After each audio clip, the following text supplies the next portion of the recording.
Hello, my name is Charles Gonzalez, and today I will be talking about Hurricane Idalia.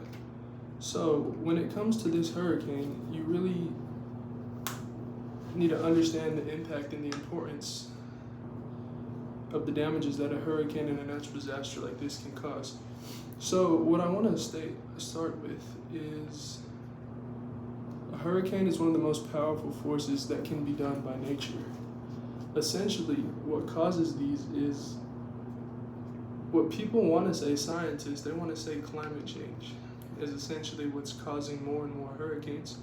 But with this being said, there is such a huge environmental impact, and there's such a bold message that I want to say to people is in these kind of situations, people don't consider, obviously people consider the floods, but when it comes to things like water contamination and limited food resources, you can easily see how this can negatively affect an environment.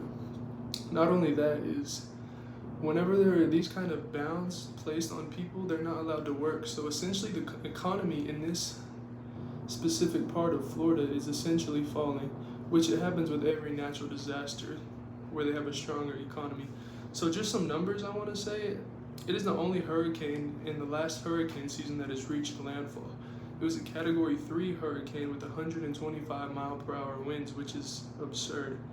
And two other things I want to say is there was 7 to 12 feet of flooding throughout the cities that Idalia created, and there was 10 inches of rain over the total duration of the hurricane.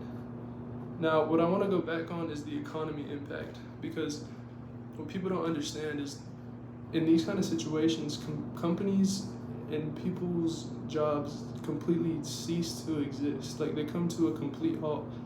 And I feel like people not only need to be aware and prepare for their home, but they need to do this for their businesses as well.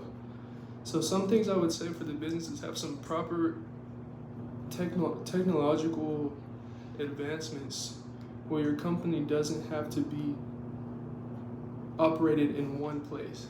So some things I could say that normal people, normal civilians can prepare is they could have what I recommend is a personal evacuation route. I know most people won't agree with this, but with personal experience, I understand that the government will give us out a plan to evacuate. But if you're a certain type of person who's excluded from a city, you essentially have to find your own route of evacuation. And another thing that's huge is an emergency kit. You store like things like food, water, just basic necessities to get you at least to a point where you're safe from the storm. And when it comes to concluding this speech of Hurricane Idalia, I really encourage everyone to take proactive steps. Because most people that move to a state like Florida, they know that Florida has a history of having these natural disasters. And I feel like the mindset they take is it won't happen to me.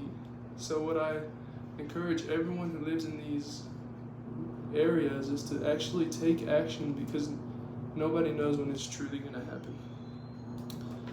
So with this being said, that was my call to action. With this being said, scientists have traced climate change to the overall impact of natural disasters like a hurricane. To me, it doesn't really make sense, but you can't argue with science, I guess. So what I want to say is, if we as a whole world and community limit our waste, maybe it'll slow down the climate change cycle. And with this being said, maybe we'll slow down natural disasters. So my name is Charles Gonzalez, and this is my speech. Thank you.